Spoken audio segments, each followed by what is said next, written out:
What's up? This is Robert. Welcome to Convict Inc.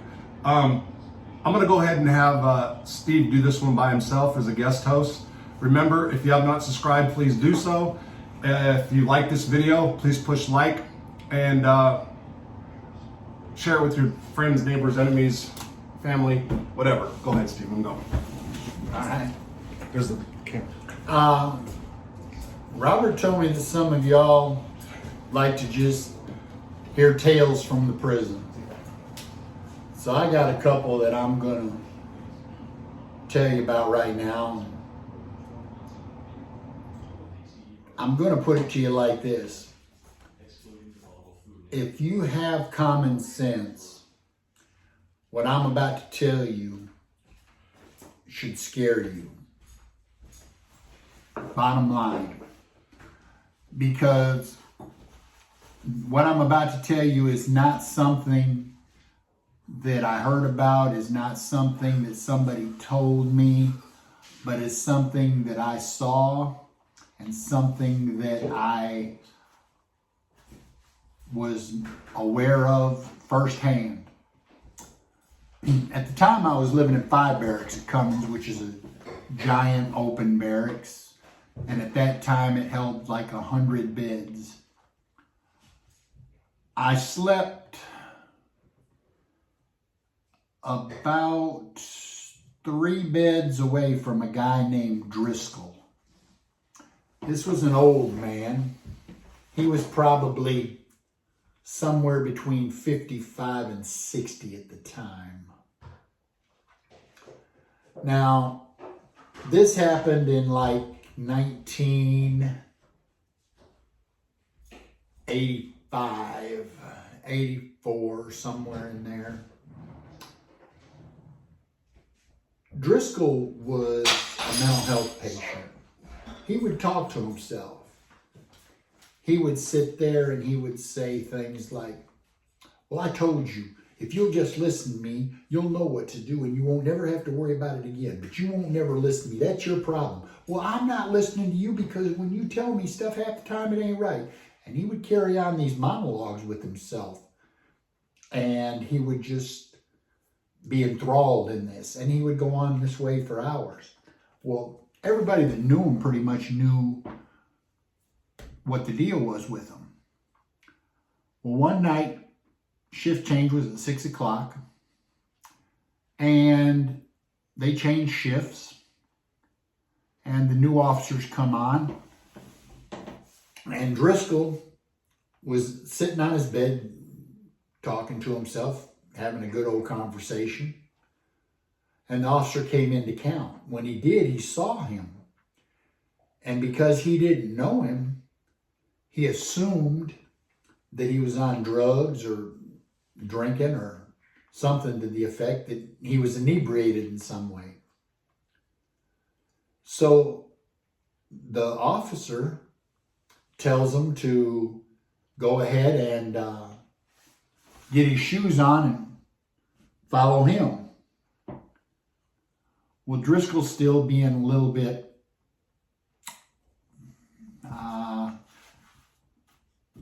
what's the word I'm looking for? He was still being resistant, hesitant, whatever word you want to use, because he wasn't used to somebody telling him this. They would most of the time just look at him and walk on by. Well, needless to say, at the time I was assigned as the night captain's clerk, and my duties were to do the bedboard, and which kept track of all the moves for the day, and I also did the officers' timesheets at that time. And basically what happened is they took him up. Well, when they did, I left too, because I was on the out count. Because of where I worked, I could come and go as I pleased. So I went back up there, and they took Driscoll in the major's office with his hands handcuffed behind his back. Needless to say, what you will find out about this is, if you research it, you can find out that the captain who at that time, I'm not going to mention his name because he still does work in the Arkansas Department of Corrections. But when I do tell you this, I'm sure it will help you figure out who it is if you have any knowledge of the prison system. In 1985, he'd just been recently promoted to the rank of captain. And his dad was a night shift lieutenant. And all I'm going to say is this. When they got Driscoll in the office, the vent that's in the major's office is right by the classification office. So if you were just standing there and you were an inmate, you could hear everything that was said in the major's office. And you hear this captain say to a lieutenant, I didn't mean to hit him that hard. What had happened is they had hit the man while he was handcuffed, and when he did, he lost his balance, and when he went down, he hit his temple on the corner of the desk in the major's office. Well, of course, me and another inmate, Roger Hobgood, both heard all this. Pretty soon, Raymond East comes from the infirmary with the stretcher to bring the stretcher to remove the body from the major's office to take it to the infirmary.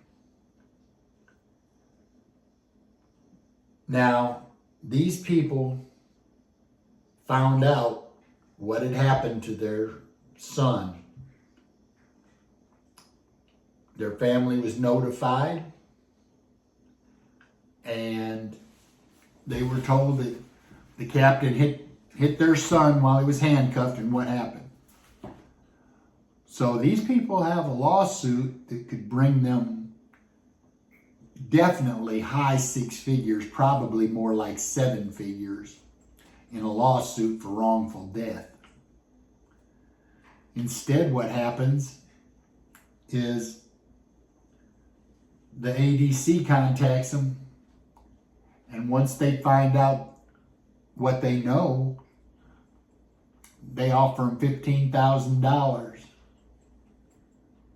to settle this situation so that nothing's ever said. Needless to say, money changed hands, and the parents took the $15,000. So their son's life was worth $15,000. And he died. And like I said, there was no reason for it. It was simple stupidity on all the parties that were involved. And it never should have happened. But it did. There's a lot of cases of things like that where the prison system has a lot of black marks, a lot of black eyes to it. I've watched another captain at Delta Unit bring his 4 daughters in and give them all a cardboard box and open up the supply cabinet room and tell them, get what you need for school supplies. They were taking staplers and tape dispensers and you name it, they were taking it. Clipboards, boxes of pens, boxes of highlighters, packs of legal pads, just whatever, until they all walked out of there with boxes. But yet these are the people whose salaries are being paid to keep the criminals behind bars. But yet while they're keeping an eye on us, they're being students of the game and they're learning corruption just as well as we do. What you're going to find is, and I'm not saying this to come down on any person in particular, but what I am saying this to enlighten you to is the fact that you've heard Robert talking about prison reform, prison reform, prison reform. until this country, and especially this state, on a state level, gets some prison reform, this state's never going to be right. There was if you'll remember when Mr. Lockhart was the director of the prison, and they tried to, when they forced him out, and they were looking for somebody to hire to take his spot. They wanted somebody that they said, let's change all this up. Let's make the prison system, let's make it self-sufficient. They found a man in Colorado that had changed and turned the whole Colorado Department of Corrections around. His name was Roger Endell. And they brought him down here for one purpose. They wanted him to be the director, but they wanted him to take and turn this prison system into something that would be a moneymaker. Well, that was all good and fine too, until he went up to the Pine Bluff to where all the bigwigs live for the prison system. See, they have a free line up there that all the bigwigs for the prison, they get to live in free homes. They don't pay any rent. Their utilities are paid for. They get free gas. They get free cars. They get free groceries. They get all this stuff for free.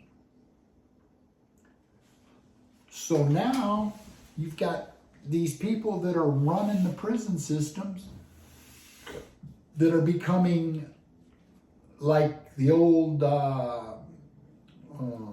landowners from the 1800s. You know, you work for me and everything that we make is mine and blah, blah, blah. And what happens is these people become more corrupt than the people that they're supposed to be protecting society from. And we don't say anything. We just turn our head. Well, they're keeping these guys. I don't care what happens, as long as they keep me safe. But what they're not keeping you safe from is your tax dollars. What they're not keeping you from is the waste. The ADC would rather throw food away in barrels after meals than to let guys that are hungry eat it. They will throw 8, 10, 12, 55-gallon barrels of food away after a meal's over instead of feeding it, instead of letting a guy eat it. All these things show that this system is in a bad need of an overhaul. I need to interject real quick because I'm listening and I heard the guy who killed the inmate punched him. What happened to him? Oh, yes, I'm sorry. I forgot. Okay. I forgot because I got... come back. Yeah, that's okay. Yeah. Well, let me tell you. He disappeared. One day he was just gone, poof, in a puff of smoke. Everybody kind of forgot about him. 5 years later, one day, I'm still a clerk and I'm still taking paper to this place and to that place and to distribute my paperwork. And what do I see? This very same captain 5 years later coming back in a brand new uniform with his captain bars 5 years later. Then what happens is very, very shortly after that, I see him again and he's been promoted to assistant warden. And they ship him to the very unit I'm at. I told the major that I work for, I says, we're going to have problems here. He says, what do you mean? I says, when he sees me, I'm fitting to have problems. Oh, no. Well, that week everything went fine. Friday afternoon, about 1 o'clock, I found out that the warden was fixing to go to Atlanta, Georgia for a Southern Correctional Conference. Can you imagine that? Yeah. Why I make mine work Coast Squad 10 times a day? I beat mine with whip. Hell, I killed mine. Yeah. You know but what I mean? yeah, but anyways, I'm like, there's going to be problems. 7 o'clock the next morning, I'm called to the major's office. And the major's in there and he says, well, I got to lock you up. And I said, lock me up for what? He said, the warden called me, told me to lock you up under investigation. This is Saturday morning at, like I said, about 7. Monday morning at 5:50, approximately, I was taken out to Sallyport. Gone. I was put on a bus, shackled, and I was sent to Cummins unit. And I already knew who had done this to me. Sure. And I get to Cummins unit. 3 days later, they call me to get a disciplinary. I get a disciplinary that says I was out on visitation yard, raising hell, being belligerent, upsetting the visitors, creating all this confusion. The disciplinary is written by an assistant warden. The same one that we're talking about. Needless to say, Were you even on visit? I worked visitation because of the inmate council. But here's the thing.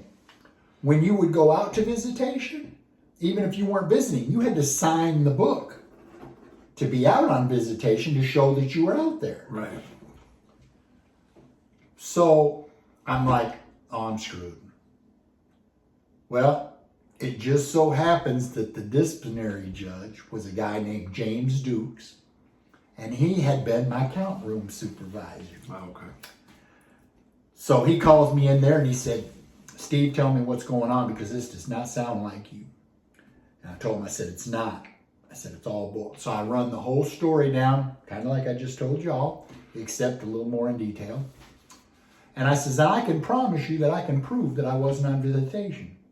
He says, yeah, how's that? I says, because if you look at that sign-in book, you know that if you're on visitation, you have to sign in. You're not going to find my name nowhere in that book because I wasn't out there. So he puts an extension on the disciplinary and says, I'm going to check this out. Comes back 3 days later and he tells me, he says, look, Steve, he said, you're right. He says, your name's not anywhere in that book. But he said, look, he says, if I don't do something to you, it's going to come down on me. Yeah. He says, now, but, he said, there's a bright side to this. And I said, what's that, Mr. Duke? He says, I'm going to tell you what I'm going to do. He says, you've got a real clean record. You have a job that's very trustworthy. And so here's what I'm going to do. You haven't been in any trouble, so I'm going to give you a suspended sentence. You're not at the unit with this guy anymore, so all you have to do is stay clean 30 days and everything will be wiped clean. He says, what I'm going to do, he says, I'm going to reduce you in class from class 1 to class 4. I'm going to give you 365 days good time, or I'm going to take 365 days good time. I'm going to give you 30 days in the hole. But if you stay out of trouble for 30 days, I'm going to suspend all that. And after 30 days, it'll be gone like it never happened. Right. So that's how I got around all that. And I've never been back at that unit until I was released. What is he, assistant? No, he's the head warden now. He's a head warden. So the moral of the story is, if you're a correctional officer, crime does pay. Crime does pay. Because what people don't realize and what you listeners really need to pay attention to, where do you think the majority of the drugs, the cell phones, the porn, all this stuff comes from that they find in these shakedowns? It ain't coming from us because we're not going out to the stores and back. A little bit comes through visitation, but it's very, very little. The vast majority of this stuff is coming from these guards. Like I said, your ADC needs a whole new overhaul till you do it. And then you can't really control that anyways.